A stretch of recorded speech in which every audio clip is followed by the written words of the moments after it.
माऊलींनी पाठवलेली मुक्ताबाईला जी सनद आहे त्या सनदीमधले आपले अभंग झालेले आहेत.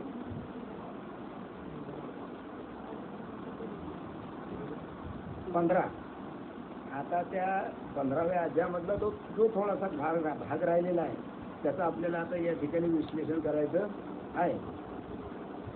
तर मागच्या वेळेला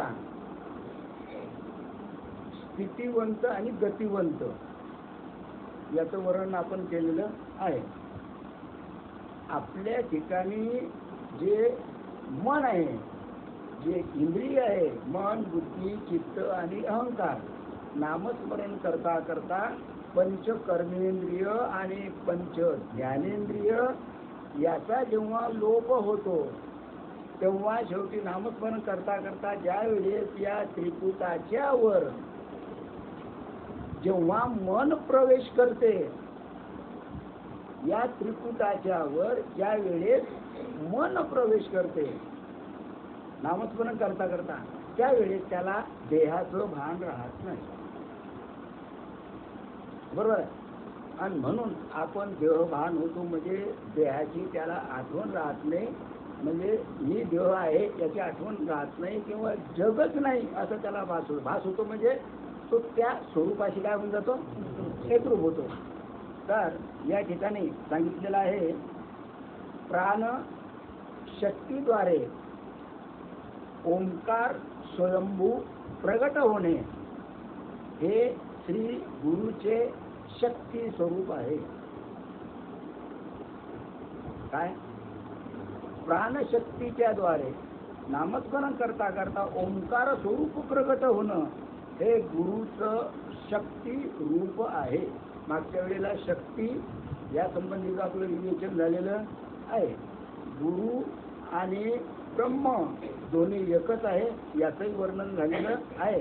म्हणून हे मुक्ता हे द्विय वर्म अनुभवाचे असून ते पूर्णपणे लक्षात घे. माऊली सांगतात कोणाला, मुक्ताबाईला. आता त्याच्यानंतर शक्ती बरोबरच शिव स्वरूप लक्षात घ्यावे. इथं दोन्हीचं काम आहे, शिवाचंही काम आहे आणि शक्तीचंही काम आहे. बरोबर आहे. मग प्राणशक्तीच्या द्वारे ओंकार स्वयं प्रगट होतो, कारण ती शक्ती आहे. कारण शक्तीशिवाय शिव नाही आणि शिवाय ती शक्ती नाही. दोन्हीही एक रूपच आहे. पण म्हणतो आपण शिव आणि शक्ती कशी आहेत, अलग अलग आहे. मग या शक्ती बरोबर शिव स्वरूप काय होते लक्षात घ्यावे लागते. शक्ती म्हणजे प्राणशक्ती, म्हणजे शक्ती याचा अर्थ प्राणशक्ती. आता प्राणशक्ती म्हणजेच जागृत गुरुशक्ती. प्राणशक्ती कशाला म्हणतात, जागृत गुरुशक्ती. झोपलेली ती जागृत, झोपलेली असलेली जमेल का, नाही. मग शक्ती म्हणजे प्राणशक्ती. त्या प्राणशक्तीला नाव दुसरं आहे जागृत गुरुशक्ती. किंवा त्याला आम्ही म्हणतो की प्राणात प्रेरणा असते, म्हणून म्हणतो प्राणात प्रेरणा असते. म्हणून ही प्राणशक्ती, ही जी प्राणशक्ती आहे गतिरूप आहे. कारण ती गुरुशक्ती आहे, ती कशी आहे? गतिरूप आहे. मग गतिरूप असल्यामुळे ते गतिरूपातच राहू न देता स्थिती रूपात ठेवणं हे प्रत्येक साधकाचं काम आहे. ज्या वेळेस ते गतिवंत होते, बरोबर आहे, ज्या वेळेस ते गतिवंत होते त्यावेळेस काय होते? त्याच्या अंगावर रोमांच बिळातात, डोळ्यावर पाणी येतात, जे अष्टसात्विक भाव आपण आपल्या भाषेत म्हणतो, अष्टसात्विक भाव निर्माण. म्हणजे ती काय होती? शक्ती काय झाली? गतिवंत झाली. मग ती गतिवंत शक्ती जर तशीच राहिली, बरोबर आहे, तर त्या जीवाचा उद्धार होणार नाही. मग त्या गतिवंत शक्तीला आपल्याला स्थितिवंत करायचं आहे, म्हणजे एकाच ठिकाणी स्थिर करायचं आहे. आणि ते स्थिर कशानं होईल? तर प्रबोधानं. प्रबोधानं ते शक्ती काय होते? काय होती? ती स्थिर होऊन जाते. म्हणून जोपर्यंत प्राणशक्ती गती आहे तोपर्यंत ती शक्ती आहे. का? शक्तीचं वर्णन काय? जोपर्यंत प्राणशक्ती आहे तोपर्यंत ती काय आहे? शक्ती आहे. तोपर्यंत ती शक्ती आहे. म्हणजे काय म्हणतो त्याला? मायेचं स्वरूप साधारण आपल्या येऱ्या भाषेत, बरोबर आहे. म्हणून जोपर्यंत प्राणशक्ती गती आहे तोपर्यंत ती शक्ती आहे. आणि ती गती अभ्यासाने स्थिर करीत करीत, मग ही जी प्राणशक्ती आहे ही अभ्यासानं, जागृत गुरु शक्ती आहे, ह्या अभ्यासानं स्थिर करीत करीत करीत करीत पूर्ण स्थिर ज्या वेळेस होईल त्यावेळेस आपलं काम झालं असं समजायचं, बरोबर आहे. त्या स्थितीलाच परम शिवस्थिती म्हणतात. मग ही जी स्थिती आहे या स्थितीला काय म्हणतात? परम शिवस्थिती म्हणतात. किंवा त्याला आपण म्हणतो ब्रह्मस्थिती, किंवा त्याला भगवत साक्षात्कार. याच्या पुढे काहीही करायचं शिल्लक राहत नाही. आणि याला काही काही संतजन म्हणतात पूर्णावस्था. त्याच्यानंतर काही करायचं शिल्लक राहत नाही. किंवा याला म्हणतात गुणातीत तत्व, म्हणजे गुणाच्या पलीकडे, सत्वगुण, रजोगुण, तमोगुण या तीनही गुणाच्या पलीकडे. किंवा पुन्हा एक नाव आहे त्याला स्वस्वरूपता. मीच मला भेटणे, मीच मला भेटणे. मग मी कोण आहे? आत्मा आहे. मग मीच मला भेटतो. त्यावेळेस ती गुणातीत अवस्था होते, त्याला स्वस्वरूप स्थिती म्हणतात. अशा विविध शब्दांनी त्याला म्हटलेलं आहे. आता हे इतके सविस्तर सांगण्याचा हेतू काय?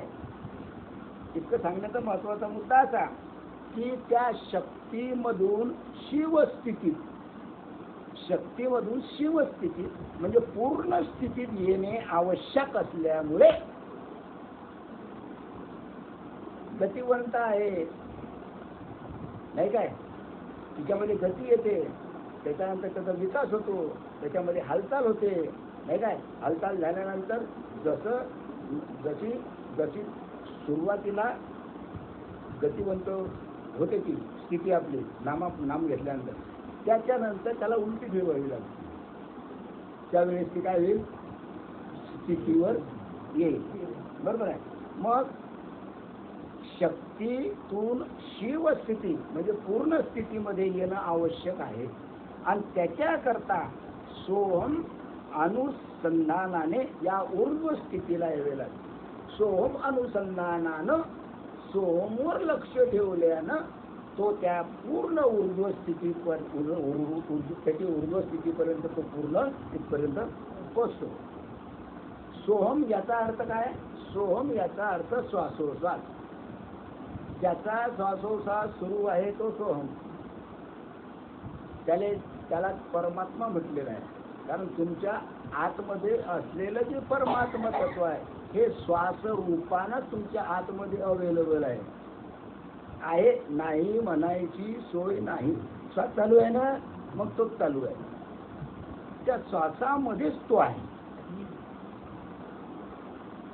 सोहम याचा अर्थ श्वासोश्वास. आणि या श्वासोश्वासावर काय करायचं? आपल्याला अनुसंधान ठेवायचं, या श्वासोश्वासावर लक्ष ठेवायचं. म्हणून तुम्हाला सांगितलं जितकं तुम्ही प्रबोध घ्याल तेवढा तुमचा फायदा. बरोबर आहे. म्हणून म्हटलं हरिबोला खाता, हरिबोला उठता उठता होता, हरिबोला भांडताना, हरिबोला कांडताना काय काय काय काय काय काय सांगून ठेवलं संतांनी. कशा करता सांगितलं? अरे जरी तुम्ही काहीही काम करत असले तरी सुद्धा या श्वासोश्वासावर तुमचं काय पाहिजे? नियंत्रण पाहिजे. म्हणजे मग काय होईल? प्रथम भ्रुकुटीमध्ये, कुठं? भ्रुकुटीमध्ये, आणि नंतर गुरुकृपेने ही भ्रुकुटी मध्यापासून ब्रह्मरंध्रापर्यंत ही जी नाडी आहे, ही ब्रह्मनाडी काय होते? उघडल्या जाते. काय होते? हे भ्रुकुटीमध्ये, किंवा याला भ्रूमध्य म्हणतात, किंवा याला त्रिकुट म्हणतात. हे त्रिकुट, हे भ्रूमध्य, हा, आणि हे ब्रह्मरंध्र. याच्यामधून इथून जाऊन ती सरळ या याच्यामध्ये ब्रह्मनाडी आहे.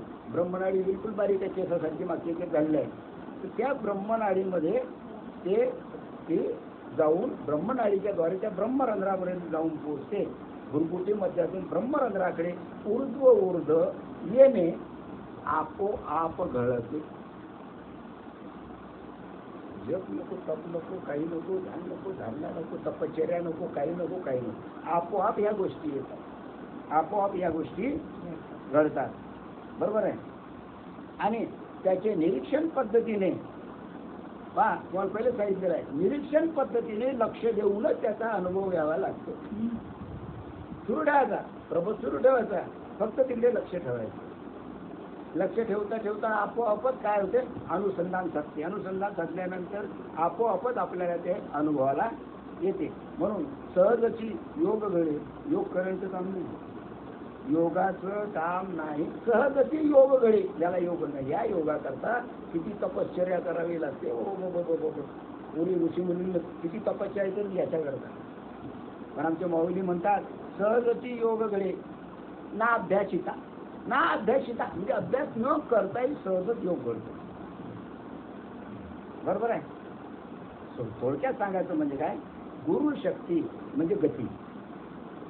गुरुशक्ती म्हणजे गती. गती कशामुळे प्राप्त होते?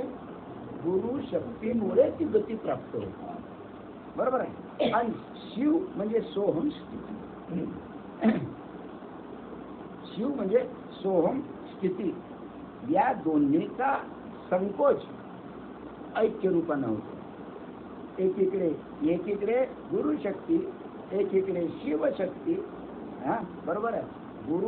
गुरुशक्ती म्हणजे गती आणि सोमशक्ती म्हणजे स्थिती. या दोन्हीचा जो संकोच आहे हा कुठं होतो? एका ठिकाणी होतो.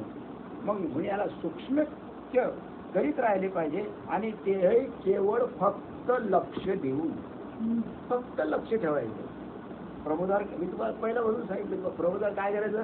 फक्त लक्ष ठेवायचं, दुसरं काहीच करायचं नाही. हा, लक्ष लावून राहा गोविंदागा. लक्ष लावून राहा गोविंदागा. गोविंदाचं नाव घेतलं तुम्ही, मग लक्ष तिच्यावर ठेवा. आहे तो गोविंद. अरे तो गोविंदाच आहे. गोविंदा काही म्हणायची काही जरूरत आहे काय? नाही. बाहेरचा आत ढूंढतं कुठं? गोंधळला की मग स्थिर झालं. गोंधळला. लक्ष लावून राहा गोविंदागा. अशा रीतीने सूक्ष्मत्याचा अभ्यास सुरू झाला की अंतर्बाह्य अग्नीच्या ज्वाळा साठवलेल्या दिसतात. आता जो अनुभव येतो की अग्नीच्या ज्वाळा म्हणजे ते फुल्लाडी कशी असते, फुल्लाडी कशी फुंगे पडतात, तशा ज्वाळा दिसतात. काहीला अग्नीच्या ज्वाळा अशा उफाळलेल्या आपण होळी पेटवतो की नाही, तशा दिसतात. म्हणजे प्रत्येकाचा अनुभव कसा आहे? हा अलग अलग जरी असला तरी सर्व एकच आहे. हा, अग्नीच्या ज्वाळा उसळलेल्या दिसतात असे दिसेल. येथे अग्नी हेच परमात्मा स्वरूप. अशा अग्नीच्या ज्वाळा उसळणं तेच परमात्मा स्वरूप आहे. मग आता हे परमात्मा स्वरूप कसं प्रगट झालं? अग्नीच्या द्वारे. अग्नी कसा प्रगट झाला? प्रबोधाच्या द्वारे, सोहम शक्तीच्या द्वारे, शिवाच्या द्वारे. मग हे मुक्ता, हे आणखी एक गुह्य वर्म तू हृदय कमलात साठवून ठेव. माऊली सांगतात हे गुह्य वर्म आहे. आणि हे गुह्य वर्म कोणी सांगत नाही. तुझ्या हृदयामध्ये साठवून ठेव, दुसरं काहीच नको. कृपा जेवढं केलं झालं. ह्या अग्निज्वाला प्रगट का होतात? नामस्मरण करता करता, प्रबोध करता करता ह्या अग्निज्वाला आहे. ह्या बाहेरून नाही बरं, डोळे उघडले चालत असतील. कुठे आहे ते? कुठे आहे? आतमधून प्रगट का होता? तर मनोलया बरोबरच प्राणलय होतो. म्हणजे मन जसं जसं त्या स्वरूपाची एकरूप होते तसा तसा प्राणाचा लय होतो. म्हणजे प्राण सुद्धा तिथं शिल्लक राहत नाही. मनाचा आणि प्राणाचा काय होतो? लय होतो. म्हणून आपल्याला त्या अग्निज्वाळा दिसतात. बरोबर आहे. यालाच ब्रह्माग्नी प्रदीप म्हणतात. ब्रह्माग्नी. त्यामुळे प्रथम दृश्य दिसणे होते. पहिले काय होते? मग अग्निज्वाळा उठतात. आता अग्निज्वाळा उठल्यानंतर ते दिसणार की नाही? म्हणजे दृश्य झालं. हा, अग्निज्वाळा उठतात म्हणजे आपल्याला ते दिसतात. हा हा अग्नी, त्यामुळे प्रथम दृश्य दिसणे होते. परंतु दृश्य ते थांबून सर्व शरीरभर अग्नी ते वाळून सपाटून उष्णता शरीरभर पसरलेले जाणवू लागते. अशा प्रकारे नामस्मरण केल्याने ती शक्ती काय होते? ते अग्निज्वाळा काय होते? जास्तीच्या प्रगट होतात. आणि यालाच आपण म्हणतो बंबाळा. काय बंबाळा? मागच्या याच्यात झालेलं. तथापि भिण्याचे कारण नाही. पाणी घेता काय? भिण्याचे कारण नाही. बंबाळा उठला ना, अग्नी प्रकट झाला ना, भिण्याचं कारण नाही. जितका अग्नि तेजाचा आविष्कार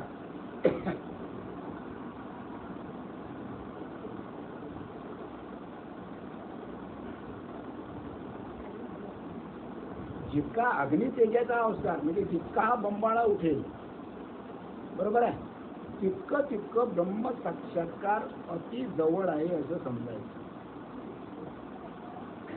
ह्या खुणा आहेत बरं. ईश्वर प्राप्तीच्या ह्या खुणा आहे. तुम्हाला कीर्तनकार, प्रवचनकार तुम्ही कुठेही फिरले का ते कोणी सांगणार नाही. ते फक्त म्हणजे देवाचं नाव घ्या, याच्या व्यतिरिक्त दुसरं काही सांगणार नाही. या अग्नितेजास, हे जे अग्नितेज निर्माण होते, या अग्नितेजाला आमच्या संत मंडळींनी, भक्त मंडळींनी म्हटलंय ज्ञानाग्नी. याला ज्ञानाग्नी म्हणतात. खरा ज्ञानाग्नी हा. तर योगी मंडळी त्याला योगाग्नी म्हणतात. भक्त ज्ञानाग्नी म्हणतात, योगी योगाग्नी म्हणतात. या ज्ञानाग्नीचे शरीरातील तमोगुणाचे, रजोगुणाचे आणि सत्वगुणाचे असं ज्या वेळेस होईल, असा अनुभव ज्या वेळेस होईल, तर या ज्ञानाग्नीनं काय होते? सत्वगुण, रजोगुण आणि तमोगुण काय होतात? याच्यामध्ये बदल होतो. सत्वगुण, रजोगुण, तमोगुण याच्यामध्ये काय होतं? बदल होतो. तसेच 21 पूर्व पिढ्याचे परमाणु म्हणतात ना, एकदा ब्रह्म साक्षात्कार झाला, आत्मसाक्षात्कार झाले, 21 पिढ्याचा उद्धार होतो. हे कसं काय होतो? आपण ऐका उलट ते असं नाही. हा कसं आहे? तर तो जो ब्रह्म साक्षात्कारी मनुष्य असतो, संत असतो, तर सत्वगुण, रजोगुण, तमोगुण असे 21 पूर्व पिढ्यांचे परमाणु जळून खाक होतात. म्हणजे त्याच्या 21 म्हणजे त्याचं भक्त्याचं असे 21 पिढ्याचे जे परमाणु असतात, हे परमाणु जोडून काय होतात? परमाणु म्हणजे डोळ्याने दिसायची वस्तू आहे का ती? नाही, जळून खाक होतात. बरोबर आहे. आणि म्हणून त्या जीवाचा काय होतो? आणि त्या ठिकाणी शुद्ध सत्वगुण प्रधान परमाणु उत्पन्न होऊन शरीर एक प्रकारे ब्रह्मतेजाचे किरणे विश्वात प्रसारित करण्याकरता पारदर्शक होत आहेत की काय, असा त्याला अनुभव होतो. अशा प्रकारे ते ब्रह्मतेजाचे किरण या विश्वामध्ये प्रसारित होतात. वक्रतुंड महाकाय सूर्यकोटी समप्रभा. सूर्यकोटी म्हणजे कोटी सूर्याची प्रभा कोटी सूर्याचं तेज म्हणजे हे आता जे सांगितलेलं आहे ते नुसतं म्हणून चालेल काय? लग्न पत्रिकात आहेच ठेव, प्रत्येक लग्न पत्रिकेत आहेच ठेव. तिथं अनुभव लग्न पत्रिका छापणारे काय कर, पण कशा करता काय आहे? सूर्यकोटी समप्रभ काय आहे? आहे म्हणजे आहे छापा का?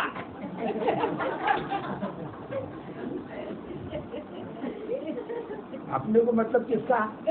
पैसों का.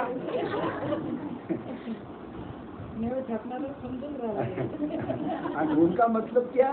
शादी करने का.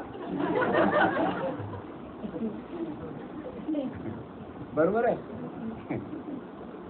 बा परमार्थात प्रत्येक गोष्टीत गुह्य भरलेलं आहे, पण हे गुह्य समजत आहे ते सत्य.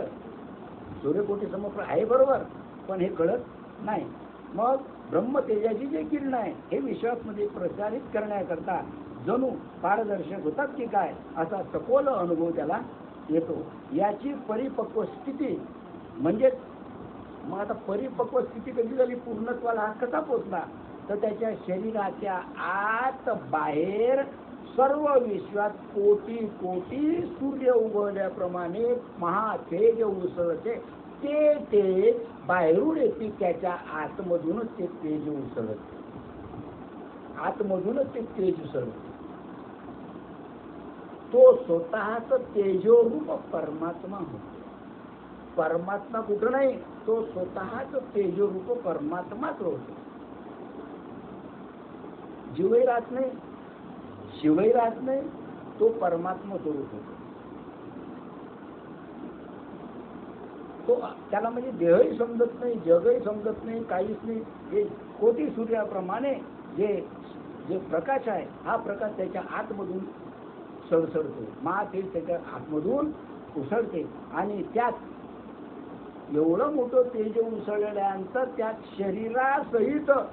शरीरासहित विश्व दिसेनाशे होतं.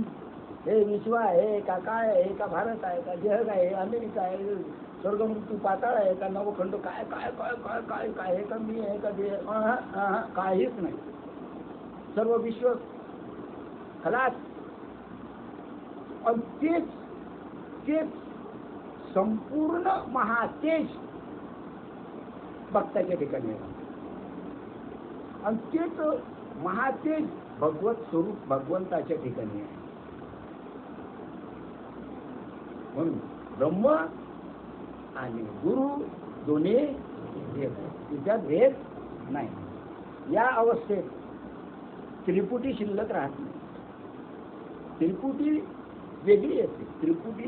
त्रिपुटी असणं म्हणजे तो जोपर्यंत त्रिपुट आहे तोपर्यंत तो मायेच्या अधीन.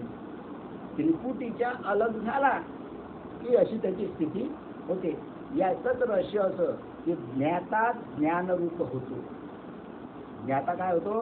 ज्ञानरूप होतो. आणि ज्ञान केवळ ध्येय रूप होते आणि शेवटी ध्येयच शिल्लक राहते. ध्यानरूप होतो आणि ध्यान केवळ ध्येय रूप होते, म्हणजे शिल्लक राहत नाही.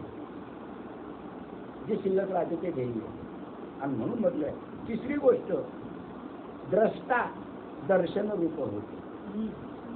द्रष्टा दर्शन रूप होतो आणि दर्शन केवळ दृश्य रूप होऊन शेवटी दृश्य शिल्लक राहते. अजून आपल्या हरिपाठात आहे, ध्येयी ध्याता ध्यान त्रिपुटी वेगळा आणि सहस्रदरी उगवला सूर्य जैसा. हे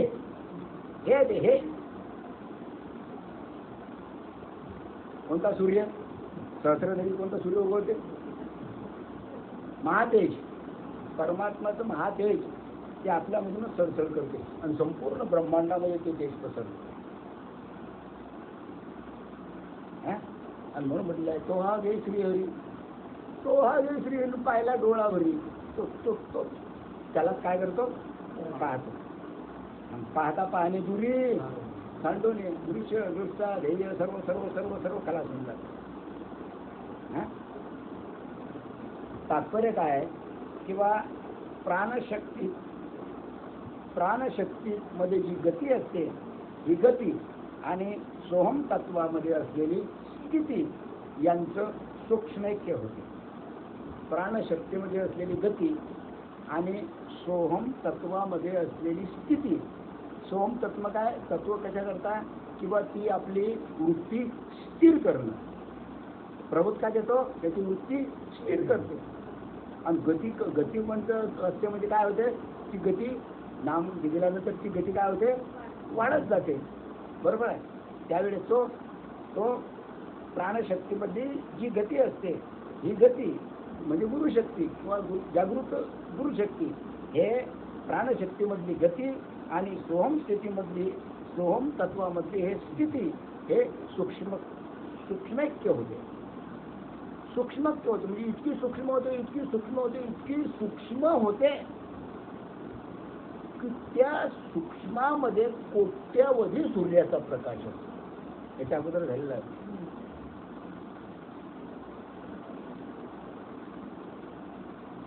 बरोबर आहे. कोट्यावधी सूर्याचा प्रकाश. सहस्रधडी उगवला सूर्य जैसा. आणि मग कोटे कोटे सूर्यप्रभे सम महातेजातील विश्वव्यापक प्रमाणे काय येते? अनुभूती येते. म्हणून हे मुक्ता ही वर वर्णन केलेली स्थिती ज्या वेळेस प्रगट होते तेव्हा असं होईल. आता किती फिरत बसलो जगात तर असं होईल का? हो, ज्याच्या जवळ आहे त्याच्याच ठिकाणी, भलत्याच्या ठिकाणी होणार नाही. इकडून तिकडे गुरु करतच राहिलो, फिरतच राहिलो. एकाही ठिकाणी जर त्याचं मन लागलं नाही तर त्याचा काही वेळ बसणार, कारण त्याची शंका जाणार नाही, त्याचा संशय कधी जाणार नाही. समजलं? म्हणून हे वर्णन केलेली स्थिती ज्या वेळेस प्रकट होते त्यावेळेस शरीराच्या ठिकाणी क्रिया आपोआप होत असतात. क्रिया करायची आवश्यकता नाही, ती क्रिया आपोआप होते. तुम्ही नाही म्हटलं तरी ती क्रिया सुरूच राहते. तुम्ही बोलतही असली तरी ती क्रिया सुरूच राहते. खात पीत असले तरी ती क्रिया तुमची सुरूच राहते. पण काय पाहिजे? लक्ष लावून राहा गोविंदा. लक्ष ठेवून त्याच्यावर काय ठेवा?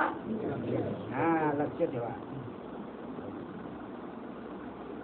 आता याने इथे खेत्री मुद्रा दिली आपल्याला. त्या खेत्री मुद्रा, खेत्री कात्री अगोचरी वगैरे त्याची आपल्याला काही जरूरत नाही. आपण आता ते सोडून देऊ. बरोबर आहे. मग खालचे पाते ज्या वेळेस अशी स्थिती निर्माण होते त्यावेळेस खालचे पाते खाली तेजाने इतके पुंजाळून निघालेले असते. खालचं पात्र इतकं पुंजाळून निघालेले असते की परिणामतः यावरील अवस्थेचा क्षण येतात आत्मवस्तू स्वयंभू तरल आणि विरलपणे विश्वाकार रूपाने भरून अनुभवाला आलेली असते. म्हणजे जिकडे पाहतात तिकडे सर्व तेजच तेज. मग हे तेज अर्जुनाच्या अनुभवाला आलं. भगवंतानं त्या तेजाचा अनुभव आणून गेला. कोणाला? पाहू शकला काय? सांभाळलं कोण? त्यालाच सांभाळलं. तोच अर्जुन आणि तोच श्रीकृष्ण आणि तोच तेजरूप आणि सर्व काही तोच, दुसरं काही.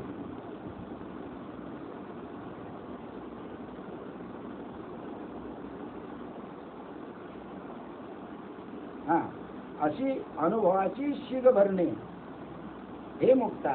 यासच श्री सद्गुरु उपदेश बोध. याला सद्गुरु बोध म्हणतात, यालाच बोध म्हणतात, यालाच कृपा म्हणतात, यालाच प्रसाद म्हणतात. हे मागच्या याच्यामध्ये अभ्यास केला. मुक्ताबाईनं अभ्यास केल्यानंतर मुक्ताबाईला असा अनुभव आला की आता याच्यापुढे काही शिल्लक राहिले ना. माऊलीने सांगितलं आता याच्यापुढे शिल्लक काहीच नाही. तो अनुभव माऊलीने सांगितला आणि तो अनुभव कोणी घेतला? मुक्ताबाई. बरोबर आहे. अशी अनुभवाची शीग भरणे हे मुक्ता या श्री सद्गुरु उपदेश किंवा बोध किंवा कृपा किंवा प्रसाद असं म्हणायचं.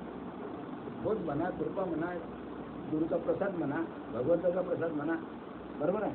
येतपर्यंत श्री सद्गुरूंनी शिष्याचा उत्कर्ष घडवायचा म्हणजे पाहायचा. आणि इथपर्यंत सद्गुरूनं काय करायचं, त्या शिष्याचा उत्कर्ष झाला की नाही पाहायचं. आता असा कधी उत्कर्ष आम्ही पाहत गेलो, काय ते सांगतात, काय ते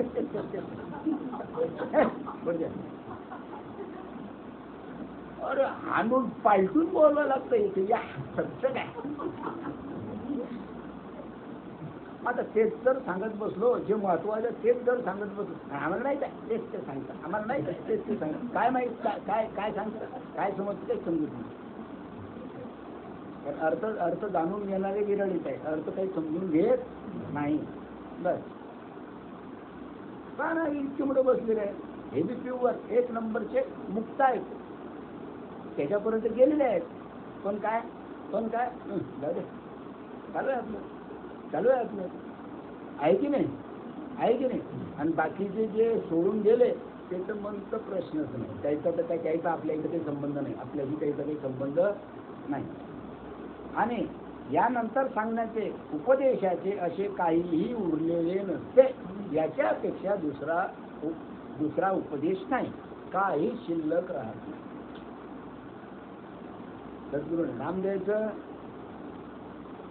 गतिवंत अवस्था करायची, त्याच्यानंतर स्थितिवंत अवस्था करायची. स्थितिवंत म्हणजे प्रबोध. ते झाल्यानंतर शिष्याचं कर्तव्य आहे आपण तिच्यामध्ये राहणं आणि स्वतः त्या स्वयंभू परमात्म्याचं जे महातेज आहे त्याचा अनुभव घेणे. दुसरं काही जीवनात शिल्लक राहत. तर केवळ शिष्याने अनुभवायचे असते, एवढेच उरलेले असते. फक्त शिष्याने एवढा अनुभव घ्यायचं उरलेले असते आणि एवढा अनुभव शिष्याला यायला पाहिजे, एवढंच फक्त शिल्लक. जगात काहीच नाही. तुम्ही शास्त्र वाचा, 4 वेद, 6 शास्त्र, 18 पुराण, तुम्ही काहीही वाचा, श्रुती स्मृती काय काय काय तुम्ही बंद वाचत बसा, बंद पाठ करत बसा, बरोबर आहे. तिच्यामध्ये फक्त एकच तत्व आहे, दुसरं तत्व काहीच नाही. ज्याप्रमाणे अंतराळात जाण्याचे ध्येय सफल होण्याकरता कुठं बसणं पडते, विमानात. अंतराळात फिरायचं आहे, कुठं काय बसावं लागेल, विमानात.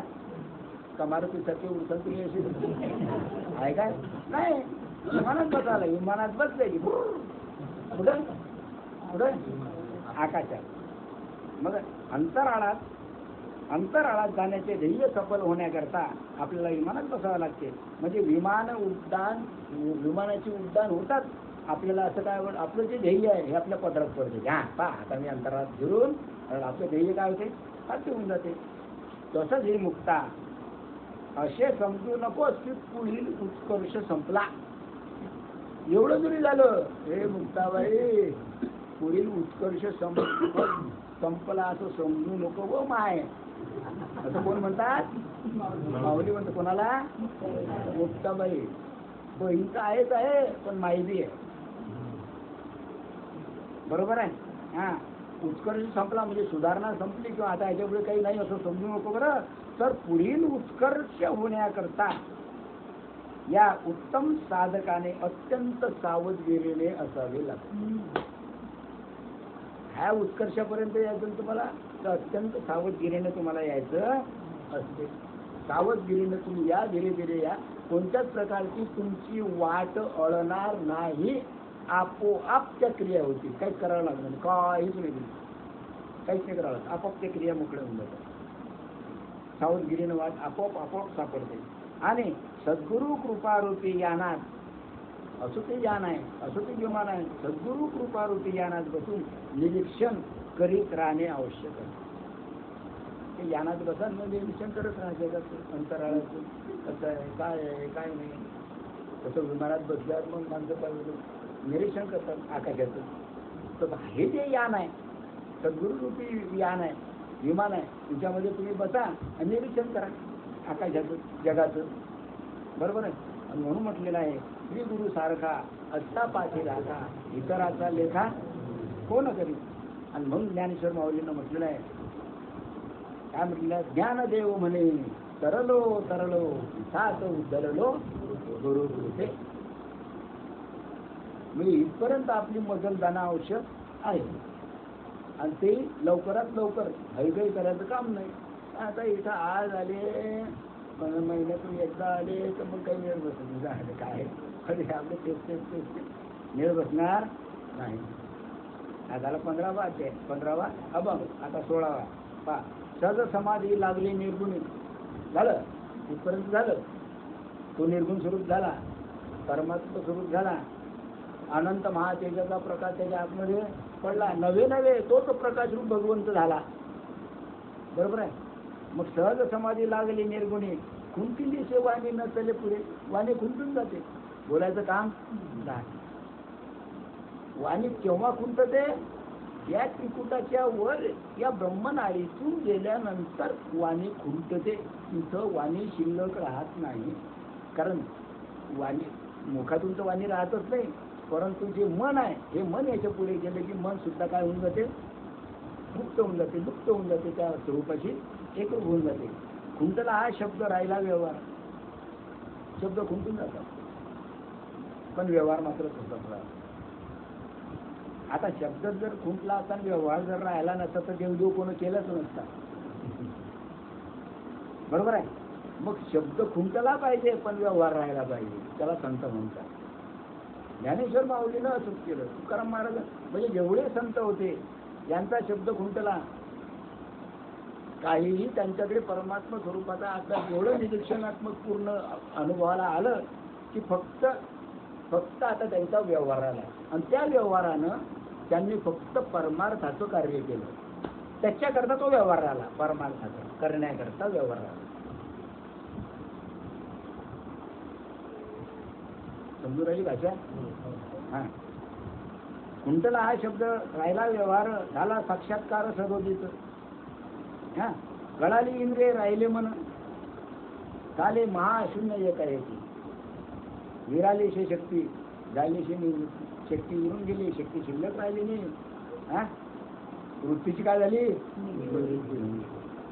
झाली परब्रह्म, झाली ब्रह्मप्राप्ती मुक्ताबाई. म्हणे ज्ञानदेव ऐक मुक्ताबाई, उघडी समाधी घेई जगा माझी. हे मुक्ताबाई अशी उघडी समाधी तुझे काय उघडी समाधी घे. श्री ज्ञानेश्वरांच्या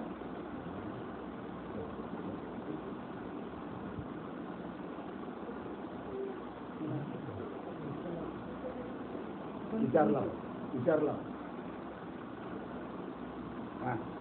मग श्री ज्ञानेश्वरांच्या अंतरंगात ज्याप्रमाणे श्री गुरु निवृत्तीनाथांनी आपली पूर्णावस्था होईपर्यंत संपूर्ण स्थित्यंत घडवून आणली.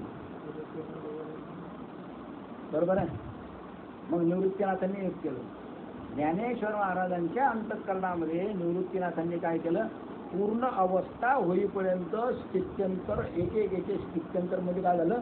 घडवून आणलं. त्याप्रमाणे आपल्यालाही मुक्ताबाई पूर्णावस्थेत नेण्याकरता ऊर्ध्व गुरुगम्य सखोल आणि अतिगुह्य अभ्यास आहेत हे करून घेणे अत्यावश्यक असल्याचे तिला जाणवलं. म्हणजे जो अभ्यास निवृत्तीनाथांनी ज्ञानेश्वर माऊलीकडून करून घेतला तोच अभ्यास ज्ञानेश्वर माऊलींनी मुक्ताबाईकडून करवून घेतला. आणि त्यामागील अभंगातील अनुभव मुक्ताबाईच्या ठिकाणी उद्भूत करून गुरुगम्य रीती मुक्ताबाई ताबडतोब सांगण्यास सुरुवात केली. मी सुद्धा अनुभव येण्याकरता ताबडतोब सांगायला सुरुवात केली. काय? हे मुक्ताबाई, माऊली सांगतात, हे मुक्ताबाई, ब्रह्म म्हणजे निर्गुण. बरोबर आहे. निराकार आहे, निर्गुण आहे, अव्यक्त आहे. परब्रह्म केवळ ज्याचा प्रत्यक्ष अनुभूती करता, या परब्रह्माच्या अनुभूती करता, निर्गुण निराकार परमेश्वराच्या अनुभूती करता गीता हो आणि भागवताचा 11वा अध्यायाची निर्मिती झाली. 11वा अध्याय ज्ञानेश्वरीतला, 11वा म्हणजे गीतेतला 11वा अध्याय आणि भागवतामधला 11वा अध्याय वाचा. त्याच्याच करता या अनुभूती करता, या अनुभवाकरता त्याची उत्पत्ती होते. भगवंतांनी तेच सांगितलं, आता जे सांगितलं ते. आता निर्गुण म्हणजे गुणातीत. कोणत्याच प्रकारे सत्वगुण नाही, रजगुण नाही, तमगुण नाही, म्हणजे त्रिगुणाच्या सुद्धा पलीकडे. म्हणजे ज्या अवस्थेत त्रिगुणाची उत्पत्ती होते, सत्वगुण, रजोगुण आणि तमगुण या तीनही गुणाची उत्पत्ती ज्याच्यामुळे होते, बरोबर आहे, त्या अवस्थेच्याही पलीकडे. काय पुन्हा पहा, त्रिगुणाच्या पलीकडे. मग आता त्रिगुणाच्या पलीकडे जे आहे ते जे तत्व आहे ते सत्वगुण, रजोगुण, तमोगुणाची उत्पत्ती करत असेल, हे तर उघडच आहे. ते तत्व सत्वगुण, रजोगुण हे तीनही गुणाची उत्पत्ती करत असेल, त्या अवस्थेच्याही पलीकडे मग ती अवस्था कोणती? तर सृष्टीपूर्वीची अवस्था हे झालेलं आहे. मात्र सृष्टी निर्माण व्हायच्या अगोदर जी अवस्था होती, की ज्यावेळी आकाशादी पंचमहाभूताची निर्मिती झालेली नव्हती.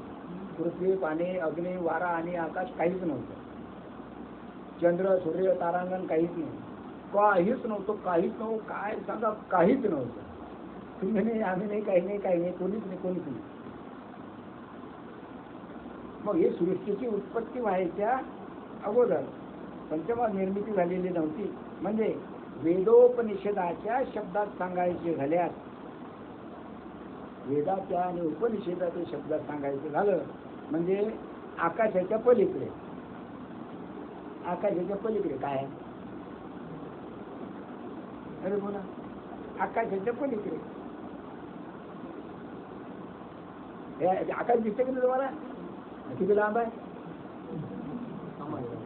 इथपर्यंत कोण पोचेल?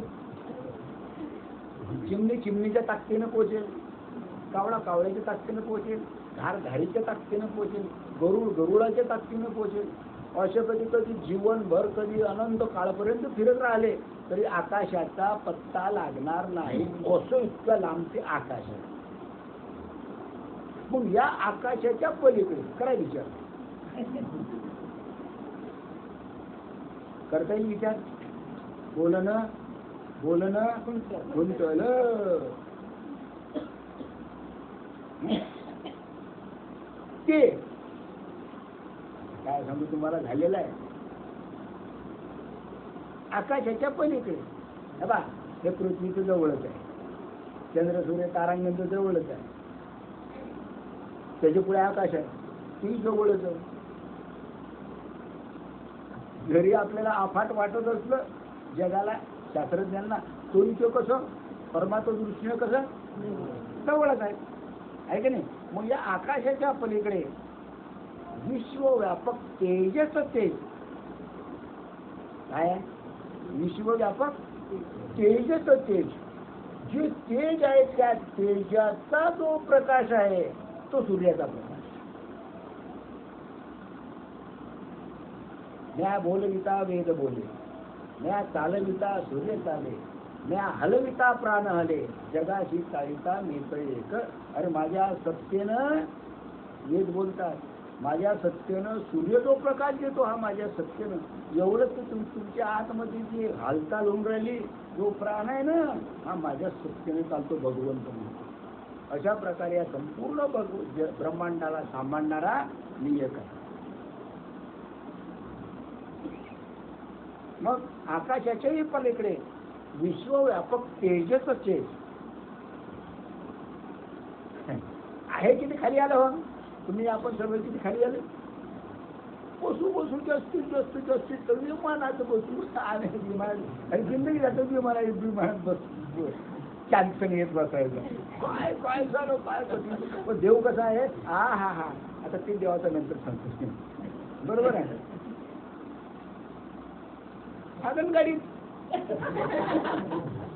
ते पैशाचा चान्स येत नाही. आमचं लहान असताना ते नटवरण घुरमलन ते युवी प्रकाश होते त्या गाड्या, तर कधी 6 महिन्यातून 12 महिन्यातून एकदा बसायचं. बापा एवढी गर्दी ती खूपच, पैसेच कमवायचे काम. सर्वात खाली म्हणजे आकाश विमान, रॉकेट घरा जास्तीत जास्त चंद्रावर जासान, तुम्ही मंगळावर जासान, गुरुवर जासान, अरे सूर्यावर जासान. त्याच्या पलीकडे काय ताप आहे का काही? हा, मग या आकाशाच्या पलीकडे विश्वव्यापक तेजच तेज, आणि त्या तेजाच्या पलीकडे काय म्हणतात त्याला? आकाश तर आपल्या सर्वांना माहित आहे की नाही? मग त्याच्या पलीकडे ते तेजस तेज, आणि त्याच्या पलीकडे काय आहे? अनाकाश. अनाकाश. मग आता अनाकाश मध्ये किती लांब झालं? बोला बोला बोला. काही काही तिथं काही चालते शब्द चालतात काही, जिथे काहीच नाही, काहीच नाही. त्रिगुणाच्या पलीकडे, त्रिगुणाच्या पलीकडे अवात. अवात म्हणजे वारा नाही, काही नाही, काही नाही, काही नाही. आपण काही हे काही इंजेक्शन वगैरे काही भरतो किंवा काही पिशव्या भरतो, काही औषधी वगैरे भरतो ना, तिच्यामध्ये तो अवाक करतो, म्हणजे अवात करतो, म्हणजे त्यामध्ये हवा ठेवत नाही. हवा ठेवली तर काय होते? आतला माल खराब होऊन जाते, खराब होते. नाही तसं अवात. अवात कुठे? ते पुढे जात नाही. दुकानातल्या 5 रुपयाचे 10 रुपयाचे. हा अवात कोणता? पास अवात म्हणजे आकाशाच्याही पलीकडे, तेजाच्याही पलीकडे काय आहे ते? अवात असलेलं अनाकाश, ते अवात. त्या ठिकाणी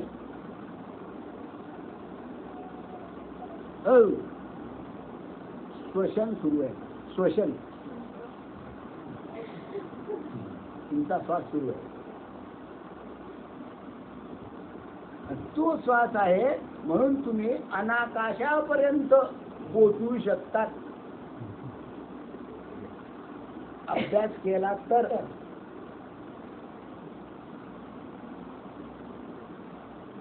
केवढी मोठी पावर आहे प्रबोधात, केवढी मोठी पावर आहे. अरे तुमचं श्वसन म्हणजे काय? प्रबोध. तुमचं श्वसन म्हणजे काय? प्रबोध. मग त्रिगुणाच्या पलीकडे अवात श्वसन, किंचित संकोच, विकास, आकुंचन, प्रसरण. मस्त झालं ना? हा, आकुंचन, प्रसरण, संकोच, विकास करीत असलेली जी केवळ स्वरूप स्थिती, त्याला निर्गुण म्हणतात. तुझं सगुण म्हणू की निर्गुण आहे? सगुण तर भेटत होती, निर्गुण किती लांब आहे बाबा, किती लांब आहे. तसं म्हणायला बोल वाटते, तुझं सगुण म्हणू की. अरे सगुणावर जर भरोसा नाही, भरोसा ठेवता रे बाबा. अरे कधी रे बाबा, काय करा, काही समजा. किती विचित्र आहे पहा. तुम्हीच ऐकणारे इतके भाषण सोडा, तुमच्यातच किती विचित्र आहे पहा. सगुणावर भरोसा नाही, निर्गुणावर काय भरोसा ठेवता?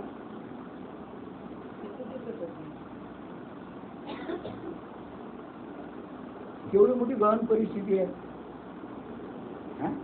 त्याला स्वरूप स्थिती म्हणतात, आणि त्याला म्हटलेलं आहे निर्गुण. नवे नवे तेच आपलं स्वरूप आहे, ते तुमचं स्वरूप आहे. जे परमात्मा स्वरूप या ब्रह्मांडात ओत भरलेलं आहे, ते कशामध्ये आहे? ते तुमच्या आत आहे. आत त्याचा अनुभव आहे. आत तुमच्या आत त्याचा अनुभव आहे. ते काही इकडून तिकडून अन्न पडत नाही, ते तुमच्यामध्ये ऑटोमॅटिक आहे. ऑटोमॅटिक आहे. बटन दाबलं की ते ऑटोमॅटिक सुरू होते. पण आमचं कसं आहे, बटन दाबलं की ते बंद होऊन जाते. बटन दाबलं की बंद. हा थोडं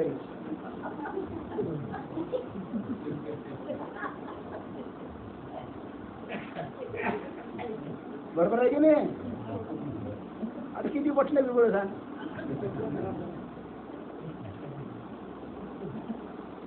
मग हे जे बटन आहे, हे बटन असं पाहिजे, तिथे चालच पाहिजे. म्हणजे म्हणून तिच्यावर काय पाहिजे? लक्ष पाहिजे. मग नवे नवे तेच आपले स्वरूप. आणि या स्थितीपर्यंत ऊर्ध्व जाणे, वरवर जाणे. बरोबर आहे. कशाच्या आधाराने जाणे होईल? आता हे तिथपर्यंत आपण कशाच्या आधाराने जाऊ? तर मन, बुद्धी, चित्त आणि अहम या सर्वांना प्रेरणा देऊन ऊर्ध्व आपल्याला जायचं आहे.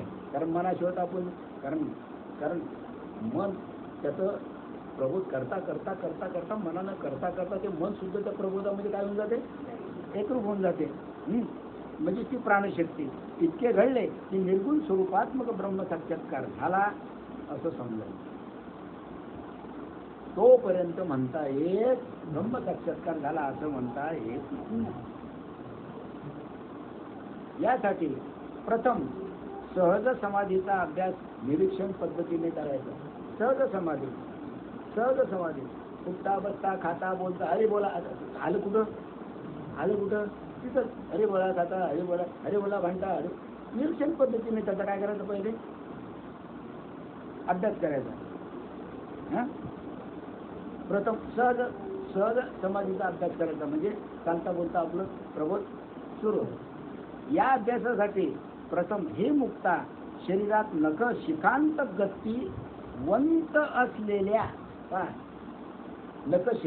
गतिवंत असलेल्या प्राणधारणेकडून निरखून पाहायचं. आपली जी प्राणधारणा आहे त्याकडे निरखून पाहायचं. आता ही प्राणधारणा ऊर्ध्व शरीरामध्ये कशी जाते? आता हे आपल्याला नाम मिळाल्यानंतर आपल्याला धीरे धीरे आपल्याला कळते ऊर्ध्व चालली ती. बरोबर आहे. या नटेश्वर स्थितीचा अभ्यास म्हणतात. याला नटेश्वर स्थितीचा अभ्यास म्हणतात. आता नटेश्वर स्थितीतून सविकल्प समाधीचा बसून अथवा शवासनात झोपून अभ्यास निरीक्षण पद्धतीने सुरू करा. आता असं करा आपल्याला जेवढं सांगणं तेवढं काही करायचं नाही. जेवढं फक्त महत्वाचं आहे तेवढं घ्यायचं, बाकी सोडून द्यायचं. त्याचा विचार करायचा नाही. विशेष म्हणजे फक्त प्रबोधावर लक्ष ठेवायचं. दुसरं काही याची एवढं आपोआप कार्य आपोआप सुरू राहते. याची खूण गतिवंत प्राणधारणा संपूर्ण शरीरभर स्थितिवंत होईपर्यंत लक्ष देऊन पाहतो. आता गतिवंताचा तर काही प्रश्न राहिला का तुमच्या? सर्व गतिवंत सर्वांना त्याचा अनुभव आहे. गतिवंत अवस्थेचा सर्वांना अनुभव आहे. आता राहिले स्थितिवंत. तुम्हाला वाटतं काय गतिवंत झालं आमचं? स्थितिवंत राहिले. आता तिकडे लक्ष द्या. तुमचं लक्ष तिकडे पाहिजे, प्रबोधाकडे. बरोबर आहे.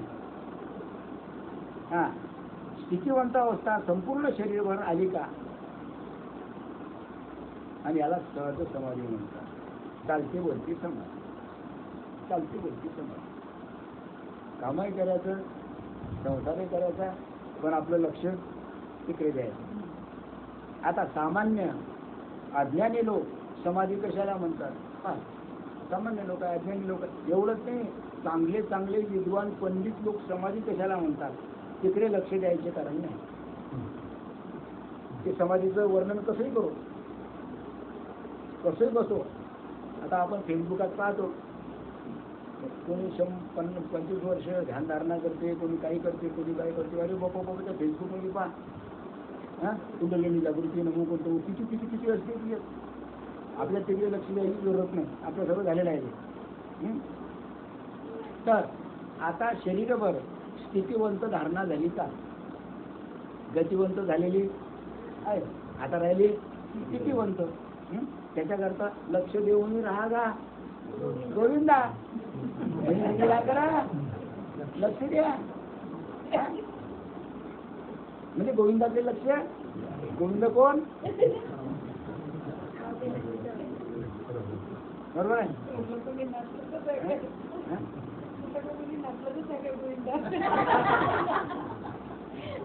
हीच अशी सहज समाधी स्थिती 24 तासपर्यंत वाढवीत गेले पाहिजे.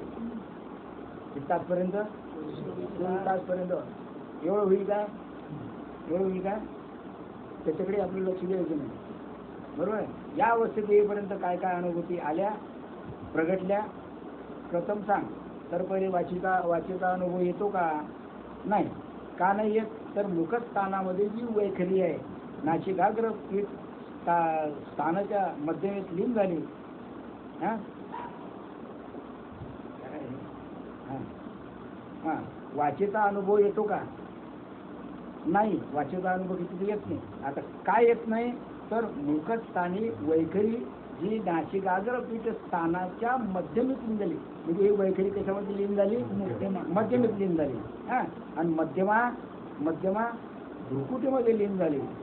भ्रुकुटीमध्ये जे स्थानाची पश्यंती वाणी आहे त्या पश्यंतीमध्ये लीन झाली आणि पश्यंती ब्रह्मरंध्र स्थानाच्या परावाणीमध्ये ओंकारामध्ये लीन झाली. आणि ओंकार सुद्धा जो मूळ घोष आहे, अकारयुक्त नादरूप घोष आहे, त्या घोषामध्ये तो लीन झाला. आले का मुक्ता अनुभवात घोषाची कुंडी, नाद चित्राची रुपडी आणि प्रणवाची मुळी देखील अशी ज्ञानेश्वरीचं वाक्य आहे. आता ही घोषरूपी अकार ही परावाणी सहित, परावाणी सुद्धा तिथं राहत नाही. म्हणजे तो कसा आहे? परीच्या पलीकडे परावाणी सहित स्वस्वरूप स्थितीत विलीन नाही. म्हणजे वाणीची जी धाव होती ही धाव पुढे पुढे पुढे पुढे होती आणि मागे मागे जात थेट जेथून उद्भवत होती त्या ठिकाणी जाऊन खुंटून गेली. त्याच्या पुढे जायचा रस्ता तिला सापडला नाही. म्हणजे खुंटली याचा अर्थ काय की त्यामध्ये विलीन झाली, म्हणजे एकरूप झाली. हां हे तुझ्या प्रचितीस आले ना. परावाच्या झाली तन्मयते, साक्षीत्वाची आली ब्रह्मरंध्री. हां तुका म्हणे वाचा राहिली कुंठित आणि पुढे झाले चित्त समाधान. तुका म्हणे वाचा राहिली कुंठित, बोलणं शिल्लक राहिली. आणि त्यावेळी माझं समाधान झालं. एवढा अभ्यास तुकाराम महाराजांनी केला. एकनाथ महाराज सर्व संत त्या प्रक्रियेतून गेले. मग हे मुक्ता ही स्थितीयुक्त, पुन्हा याला नाव दिलं आहे स्थितीयुक्त म्हणजे निष्पन्न. स्थितीयुक्त म्हणजे निष्पन्न. निष्पन्न म्हणजे काय? कोणत्याच प्रकारचं त्या ठिकाणी स्पंदन नाही. निष्कंप, निष्कंप म्हणजे कोणत्याच प्रकारचं त्या ठिकाणी कंपन नाही. ही परमोच्च अवस्था, त्याला परमोच्च अवस्था म्हणतात. या अवस्थेमध्ये शब्द निशब्द होतो, शब्द शिल्लक राहत. आता या सहज समाधी स्थितीत मन, बुद्धी, चित्त आणि अहंकार याच्या गतीही स्वरूपामध्ये स्थिर झाल्या असल्यामुळे आणि महत्वाचे म्हणजे देहभर असलेली प्राणगतीही स्वरूपात स्थिर झालेली असल्याने स्वाभाविक सर्व त्याचे व्यवहार कसे असतात? स्तब्ध असतात. त्याचे व्यवहार स्तब्ध असतात. तो व्यवहार करतो पण करत नाही. तो व्यवहार करतो, जगाच्या दृष्टीनं करतो पण तो करत नाही. खातो, तो खातो पण खात नाही. पाहतो पण पाहत नाही. तो डोळ्यानं पाहतो, जगाला दिसायला डोळ्यानं पाहून राहिला पण तो पाहत नाही. त्याचे सर्व व्यवहार विलीन झालेले आहेत. व्यवहार स्तब्ध राहिला. कारण अनाकाशातील अवात श्वसन, अनाकाशातील म्हणजे पहा आकाशाच्या वर जो आहे त्याच्या पुढे अनाकाश. अनाकाशामध्ये काय आहे? अवात. अवात म्हणजे श्वसन, म्हणजे त्यामध्ये हे नाही, ते श्वसन घरीच असलेल्या स्थितीत, स्वरूप स्थितीत अखंड राहणे घडते. हे मुक्ता या स्थितीला अखंड अव्यय अच्युत स्वरूप अमर स्थिती भगेश्वर्य युक्त स्थिती म्हणतात. भगेश्वर्य स्थिती म्हणतात. आता येथे ईश्वरी सामर्थ्य शरीरवर प्रकट झालेले असते. त्याचा अनुभव आला की तुमच्या आतमध्ये जे ईश्वरी सामर्थ्य आहे ते तुमच्या आतमध्ये काय झालेलं आहे? प्रकट झालेलं आहे. आणि हे सामर्थ्य 6 प्रकारचं असतं. तुमच्या आतमध्ये संतांच्या ठिकाणी असलेलं जे सामर्थ्य आहे हे सामर्थ्य किती प्रकारचं असते? 6 प्रकारचं असते. पहिले यश, दुसरं श्री, तिसरं औदार्य, ज्ञान, वैराग्य आणि ऐश्वर्य. किती झाले? 6. म्हणून याला भगेश्वर्य म्हणतात. काय? यशस्वी औदार्य, ज्ञान, वैराग्य, ऐश्वर्य या 6ही गुणवर्य वसती देथ त्या ठिकाणी असते, म्हणून तो भगवंत. भगेश्वर्य म्हणजे बनतो भगवंत. आणि हे 6 गुण कोणाजवळ असतात? कोणाकडे असतात? भगवंताकडे. परमात्म्याजवळ 6 गुण असतात. यश, श्री, औदार्य, ज्ञान, वैराग्य, ऐश्वर्य या 6 सामर्थ्यांना मिळून भगेश्वर्य म्हणतात. म्हणून तो भगवंत. 6 गुण म्हणून तो भगवंत. आणि स्वरूप झालेले जे भक्त असतात हे भगेश्वर युक्त, भगेश्वर युक्त भाग्यवंत, त्याला भाग्यवंत म्हणतात. आणि करोडो रुपयाची इस्टेट कमवली, किती भाग्यवंत. आमचं आता काहीच नाही राहिलं, आमचं सर्वच झालं. आम्ही लय भाग्यवंत. पोतऱ्यात म्हणतात हो काय भाग्यवंत आहे. अरे तुम्ही तर तीच गेली नाही खसखास. हा, काहीच नाही, काहीच नाही. खरे भाग्यवंत हे. म्हणून संत भाग्यवंत होते. आणि म्हणून संतांचा महिमा आपण गातो. भाग्यवंत म्हणा दया, शरण गेले पंढरी राया. एकदा त्याने शरण गेलं की काही शिल्लक राहत नाही. यालाच हे मुक्ता, भगवत स्वरूपता असे म्हणतात. हे मुक्ता ही वर सांगितलेली भगवत साक्षात्कार स्थिती जेव्हा अनायशेच उद्भूत होते, ही स्थिती ज्यावेळी उद्भूत होते म्हणजे असा अनुभव येतो. आणि एक विशिष्ट अनुभूती ती म्हणजे सर्व इंद्रियाच्या शक्त्या. म्हणजे जे सर्व इंद्रिय, पंच ज्ञानेंद्रिय याची शक्ती, पंच कर्मेंद्रिय याची शक्ती, बरोबर आहे, ह्या मन वृत्तीत एकरूप झालेल्या असतात. त्या मनामध्ये सर्व पंच ज्ञानेंद्रिय आणि कर्मेंद्रिय हे सर्व त्या मनाच्या वृत्तीमध्ये काय होऊन गेलेले असतात? एकरूप झालेले असतात. आणि ते मन स्वस्वरूपात स्थिर होते. ते मन स्वस्वरूपात स्थिर होते म्हणजे निष्कंप होते, निस्पंद होते, निर्विकल्प झालेले आहे.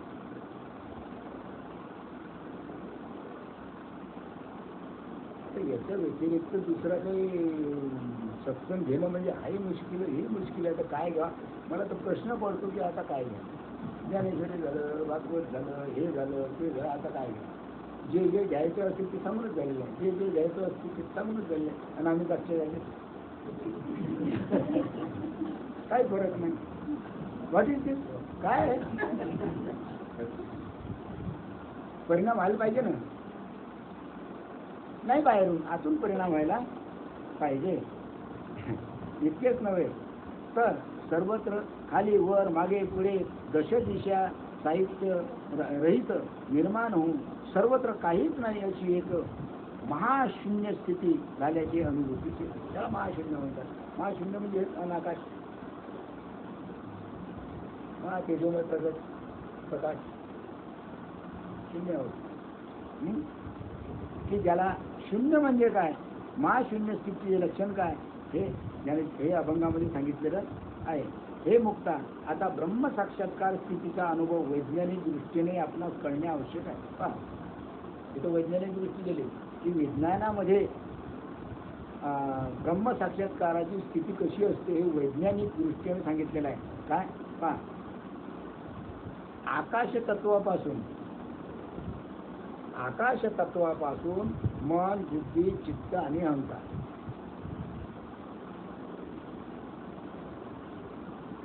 आकाश तत्वापासून मन, बुद्धी, चित्त आणि अहंकार हे प्रेरणात्मक प्राणासहित ब्रह्मरंध्राकडे ऊर्ध्व गतीने झेपावलेले असतात. बरोबर आहे. या परमोच्च स्थितीत प्रथम मन, बुद्धी, चित्त, अहंकार याचा गती ऐक्य पावताच उरली ती ऊर्ध्वगती प्राणशक्ती मग तीही स्वस्वरूपात लीन होते. म्हणजे स्वस्वरूपात लीन झाल्यानंतर काही शिल्लक राहत नाही, त्याला पूर्ण स्थिती म्हणतात. थोडक्यात सांगायचं म्हणजे सुरुवातीला स्वस्वरूपातून निघालेल्या प्राणशक्तीच्या गतीला आता स्थिती प्राप्त झाली, स्थिती रूपता प्राप्त झाली. म्हणजे ही जी गती आहे, ही गती कशी झाली? स्थिती झाली. गतिवंत होती ते स्थितिवंत झाली. म्हणजे प्राणशक्ती ही स्वस्वरूपात विरली, प्राणशक्ती स्वस्वरूपात विरली, एकरूप झाली, विलीन झाली, स्थिर झाली, म्हणजे निवृत्त झाली, म्हणजे निवृत्ती झाली. आणि सार्थ नाव होतं माऊलीच्या गुरु काय? निवृत्ती. या वरील सर्व अनुभूती लक्षात घेऊन अखेर जी पूर्ण स्थिर स्थिती उरत असते तिला तर ब्रह्मप्राप्ती होणे असे म्हणतात. ही पूर्णावस्था परतत्व स्पर्श स्थिती परमोच्च सर्व स्थिती आहे. आता हे मुक्ता आपण अखंड राहणे एवढेच कार्य शिल्लक राहते. आपण अखंड राहायचं एवढंच फक्त कार्य शिल्लक राहायचं. जे ऐशेनी सुखे मातले, जे ऐशेनी सुखे मातले, आपणची आपणा गुंतले. ऐशेनी सुखे मातले, मातले म्हणजे माजले. या परमात्मा स्वरूपामध्ये आपोआपच माजले. म्हणजे परमात्म्याशिवाय दुसरं काहीच नाही. ते स्वतःमध्ये गुंतून गेले. ते मी जाणे निखळ होतले सामरस्याचे. त्या समान समबुद्धी घेता समान श्रीहरी जमदमावरी तोच हरी. एवढं मोठं सार्थ हरिपाठ आहे, पण त्याची किंमत नाही. काय काय कळतच नाही. तर काय म्हणा रोज म्हणा. हे मुक्ता अशा प्रकारे स्वस्वरूपी अखंड राहून जो प्रारब्ध गतीने व्यवसाय इंद्रियाकडून केला जातो त्याला उघडी समाधी म्हणतात. एवढं प्राप्त झाल्यानंतर तो जे कर्तव्य करतो त्याला उघडी समाधी म्हणतात. चालताना उठताना बसताना खाताना पिताना उघडी समाधी. त्याचं सुरूच आहे, त्याचं कधी बंद पडतच नाही. बरोबर आहे. त्याला उघडी समाधी घेऊन जगामध्ये वावरणे असे म्हणावे. म्हणून संत उघडी समाधी घेत आणि जगामध्ये वावरत. रामकृष्ण परमहंसचे, निवृत्तीनाथ, एकनाथ महाराज हे जेवढे काही संत होऊन गेले हे सर्व उघडी समाधी. व्यवहार करायचा, परमार्थाचा प्रचार करायचा, उघडी समाधी. थांबले नाही ते. कोणाकरता थांबले नाही. कोणी कोणाकरता थांबत. अशी उघड चालती बोलती याला सहस्रमध्ये म्हणतात. चालताना उठताना बसताना खाताना पिताना. पण चुकते एकच नाही काय. तिथं चालू आहे ते बंद आहे काय नाही. पण चुकते एकच. लक्ष लावून राहा गोविंदा. आलं कुठं लक्ष तिकडे असते काय. लक्ष दिलं तर हा सुरू आहे आमचं सुरू आहे आमचं सुरू. अरे किती चक्रा मारल्या तुम्ही, किती किती किती काय केलं म्हणजे होईल हे सांगतात. त्याच्याकरता लक्षच पाहिजे त्या गोविंदावर. गोविंदा कोणता? गोविंदा कोणता? हा गोविंदा.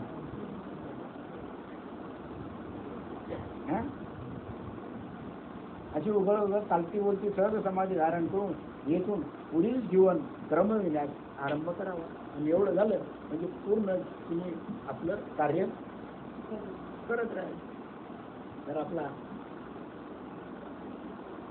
सनद मधला 16वा जो अभंग आहे हा पूर्ण झाला. तर माझी झालेली सेवा माझे सद्गुरू श्रीपाद बाबा यांचे चरणी अर्पण करतो आणि माझे 2 शब्द संपवतो. कुंडली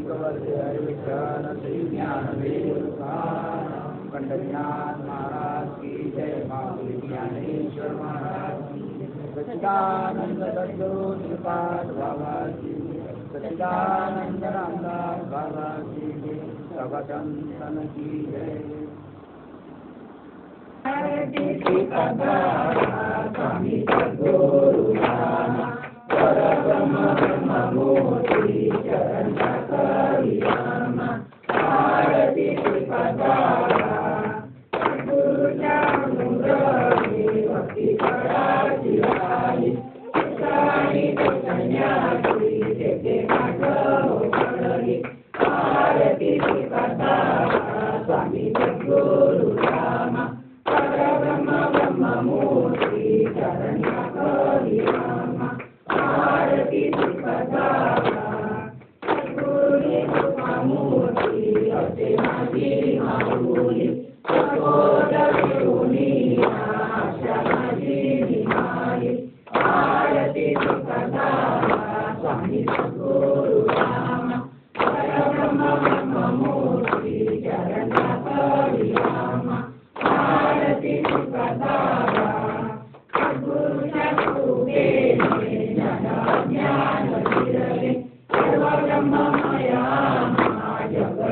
सद्गुरू लागले आरतीची कथा स्वामी सद्गुरू रामा परब्रह्म ब्रह्ममूर्ती जगन्नाथ विराम आरतीची कथा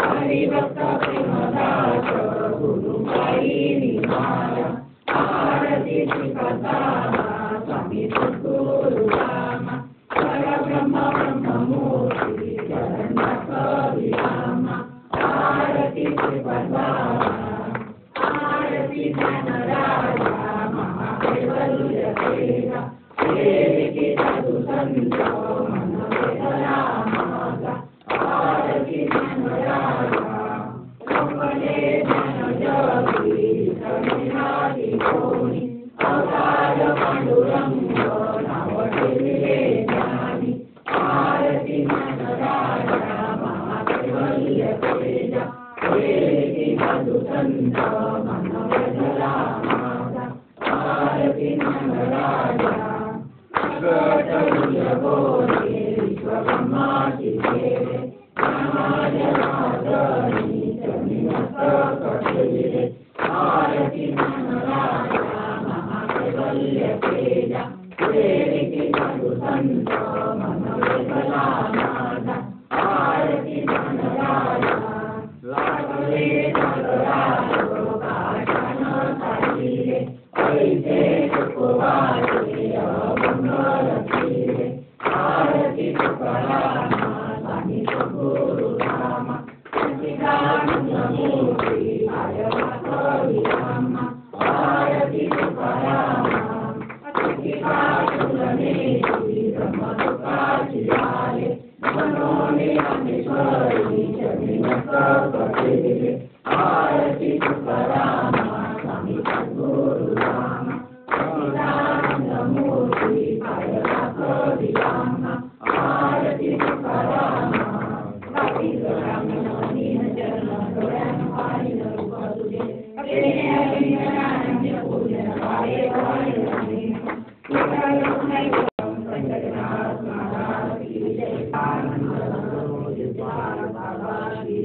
सच्चिदानंद रामदास बाबा की जय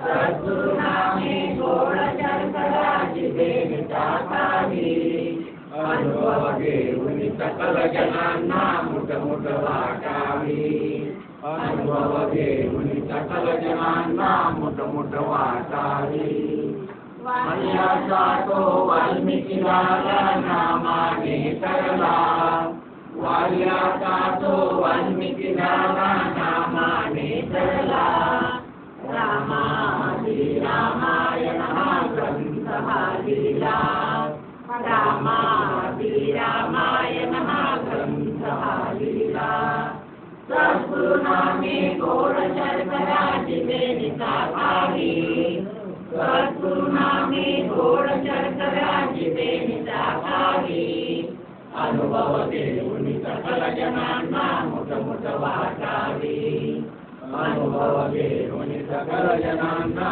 मुठ मुठ वाटावी सुनीतेचा तो ध्रुवनंदनही नामाने तरला सुनीतेचा तो ध्रुवनंदनही नामाने तरला निरसानावरी अडळपदावर जाऊन तो बैसला निरसानावरी अडळपदावर जाऊन तो बैसला सद्गुरु नामे गोड शर्कराची देविता खाली सद्गुरु नामे गोड शर्कराची देविता खाली अनुभव घेऊन सकल जनांना मुठ मुठ वाटावी अनुभव घेऊन सकल जनांना मुठ मुठ वाटावी और भक्त प्रल्हाद ही नामाने तरला और भक्त प्रल्हाद ही नामाने तरला भक्तासाठी संभामधुनी नृत्य प्रगटला भक्तासाठी संभामधुनी नृत्य प्रगटला सद्गुरुनामे गोड शर्करा जिभे निसाकारी सद्गुरुनामे गोड शर्करा जिभे निसाकारी अनुभव घेऊन सकल जनांना मुठमुठ वाटावी अनुभव घेऊन सकल जनांना मुठमुठ वाटावी तुकारामने थोर संत जगामध्ये गाले तुकारामने थोर संत जगामध्ये झाले या नामाने वया इतरल्या जगात सिद्ध झाले या नामाने वया इतरल्या जगात सिद्ध झाले सद्गुरुनामे गोड शर्करा जिभे निसाकारी सद्गुरुनामे गोड शर्करा जिभे निसाकारी अनुभव घेऊन सकल जनांना मुठमुठ वाटावी अनुभव घेऊन सकल जनांना मुठमुठ वाटावी हरिश्चंद्र राजाने होत्या दिले राज्य हरिश्चंद्र राजाने होत्या दिले राज्य सद्गुरु वशिष्ठांची त्यांनी राखली हो लाज सद्गुरु वशिष्ठांची त्यांनी राखली हो लाज सद्गुरुनामे गोड शर्करा जिभे निसाकारी सद्गुरुनामे गोड शर्करा जिभे निसाकारी अनुभव घेऊन सकल जनांना मुठमुठ वाटावी अनुभव घेऊन सकल जनांना